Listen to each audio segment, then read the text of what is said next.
Good afternoon students.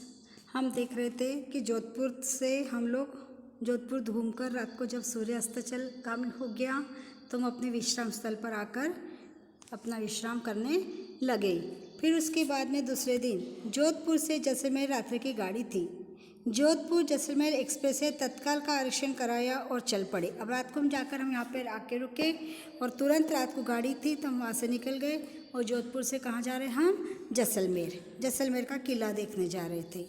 अगली रात को जब हम जैसलमेर स्टेशन पर उतरे, समय व्यर्थ न गवाते हुए हम शीघ्र ही होटल के वैन में बैठ गए और थोड़ी देर में होटल का स्वागत कक्ष में आसीन थे। अब कहाँ से? जैसलमेर के लिए सवेरे गाड़ी थी तो रात को गाड़ी थी। हम जाकर जैसलमेर में सुबह सुबह उतर गए और वहाँ पे बिल्कुल समय को हमने वेस्ट नहीं किया और सामान हमारा सामने के होटल में रखा और वहाँ से हमने जाके सामने के जो ये बैठे रहते उन लोगों से हमने हमारी स्लीप वगैरह ली और वहाँ से हमारा नाश्ता पानी किया और वहाँ से हम अपने गाँव जैसलमेर घूमने के लिए निकल पड़े। एक कक्ष में हमारा सामान पहुंचाकर दिन भर का कार्यक्रम होटल के मालिक ने एक ऐसे निर्धारित कर दिया जैसे किसी पूर्व परिचित अतिथि का। देखो वहाँ का होटल जो मालिक था उसने क्या किया, हमारा सामान नाश्ता वाश्ता हमारे को करवा दिया और हमारे को आगे का प्रोग्राम पूरा सेटिंग करवा दिया। थोड़ी देर बाद ही नगर भ्रमण की व्यवस्था हो गई। पहले यहाँ का सबसे बड़ा आश्चर्य देखने गए पटवा की हवेलियाँ। अब हम घूमने निकल गए, नहा धो के तैयार होकर फ्रेश होकर नाश्ता पानी कर गाड़ी आ गई। हमने उसमें बैठे और चले गए अब पूरा जैसलमेर सिटी घूमने के लिए। तो सबसे पहले हम क्या देखा? पटवा की हवेली देखी। पटवा की हवेली बहुत बड़ी थी और ये पटवा वहाँ का बड़ा प्रसिद्ध एक सेठ था। उसने जब हवेली बनवाई थी तो उसको एक हवेली बनवाने के लिए 12 वर्ष लगे थे। कितने वर्ष लगे थे? 12 वर्ष लगे थे और 12 वर्ष तक उसने उस हवेली का देखरेख का काम करवाया और पूरी हवेली बनवाई।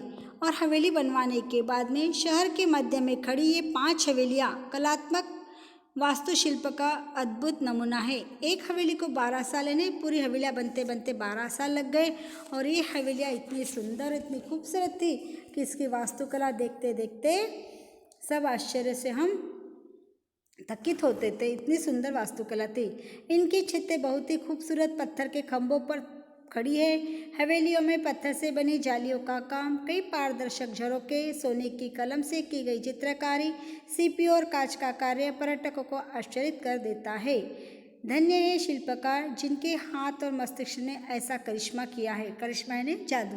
धन्य है कलाकार, ऐसे सुंदर सुंदर कला जिसके हाथ में है। ऐसे कलाकारों को तो नमन करने का मन करता है, उनको तो 100 बार नमन करना चाहिए। ऐसी कला हमें भी प्राप्त हो। इतनी सुंदर जालियाँ, जो ऊपर की खिड़कियाँ थी उनके हर खिड़की के अंदर जाली सहित सुंदर खिड़की बनाई हुई थी। सोने की कलम से की गई चित्रकारी, पारदर्शक झरोके, कांच और सीपी का कार्य पर्यटकों को आश्चर्यचकित कर देता था। इतना सुंदर उनका वो हवेलियाँ पटवा की हवेलियाँ बनी हुई थी। देखते देखते हम मंत्रमुग्ध हो गए। आगे देखेंगे। आज का ही यह सम का कार्यक्रम भी था। सम एक ग्राम है जो होटलों से 11-12 किलोमीटर दूर एक रेत की चादर पर बसा है। सम का कार्यक्रम भी था। सम एक गाँव है, वहाँ पे छोटा सा, वहाँ पे हमको जाना था। कहाँ ये गाँव? जहाँ से हम उतरे थे उसके 10-12 किलोमीटर पर आगे था और वहाँ से हम आगे जाकर देखने लगे। पहले 1.5 ग्राम से 150 किलोमीटर पहले ही जीप ने हमें उतार 1.5-2 किलोमीटर पहले ही जीप ने हमें उतार दिया कि अब तुम जाओ यहाँ से मजा लो करके। जहाँ कई सारे रेगिस्तानी ऊँट अपनी सवारियों की प्रतीक्षा कर रहे थे। हम भी एक जहाज में सवार हो गए। डर भी लग रहा था, प्रसन्नता भी हो रही थी, उत्सुकता भी। देखो जहाज किसे कहाँ है? ऊँट को। राजस्थान का जहाज कौन सा है? तो ऊँट है। तो हमको हमारे यहाँ देख रहे थे कब कब प्रवासी आते और कब कब हम इनको घूमने लेकर जाए। ऐसे करते करते प्रवासी हमारे पास पहुँच गए और हम उसके ऊपर रेगिस्तानी ऊँट पर बैठे और उस पर बैठकर हम वहाँ पे जाने के लिए चले जा रहे थे।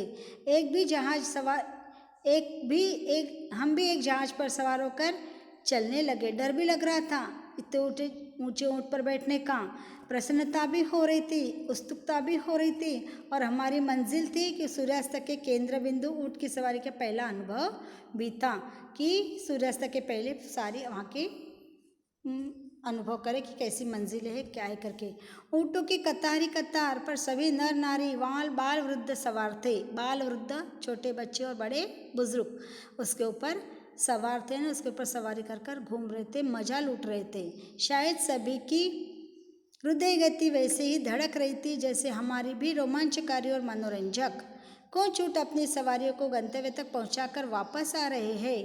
रेत की इस मखमली गद्दे पर, जिन पर आपके पग 5-7 उंगलियों के नीचे धंस जाते हैं, पग यानी पाँव।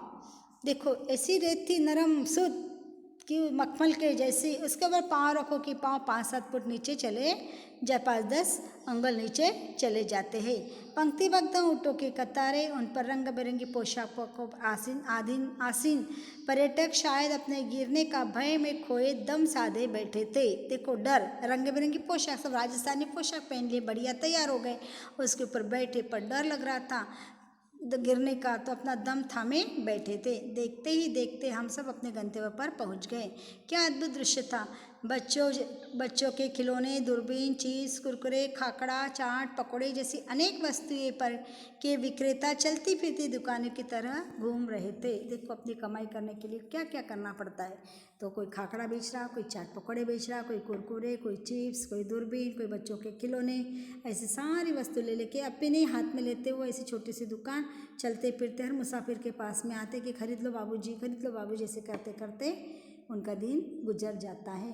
कुछ राजस्थानी कन्याएं और स्त्रियां लोकगीत सुनाकर पर्यटकों को प्रसन्न करने में मग्न थी। राजस्थानी कन्याएं राजस्थानी लोक नृत्य कर करके सुना रही थी, दिखा रही थी। अनेक पर्यटक अपने कैमरे के बटन ऑन कर अस्ताचलगामी भास्कर को कैमरे में बंद करने में संलग्न थे। देखो जब शाम का सूर्य ढल रहा था तो कई लोग अपने मोबाइल में, अपने फ़ोटो में मोबाइल के अंदर बटन दबा के उसके अंदर या कैमरे में उसको ले रहे थे। देखते ही देखते चमकता सूर्य ताम्रवर्णी होकर जल्द ही जल्द क्षितिज में लय हो जाता रहा था। क्षितिज में लय होना, समाप्त हो जाना, साथ ही पर्यटकों के कैमरे में कैद भी। कुल मिलाकर हम सब जन सैलाब किसी महाकुंभ की ताज़ा याद करा रहा था। इतना सारे लोग थे कि ऐसा लग रहा था कि महाकुंभ का मेला भरा हुआ है और ये पूरा सैलाब हमको महाकुंभ की, कुंभ मेले की याद दिला रहा है। और सारे पर्यटक वहाँ पर बैठे हुए थे, घूम रहे थे, देख रहे थे, सारा मजा का आनंद लूट रहे थे, मजा ले रहे थे। इस तरह हम जैसलमेर किला घूम रहे थे। ठीक है, आगे जाएंगे, अगले पीरियड में और आगे का देखेंगे। ओके।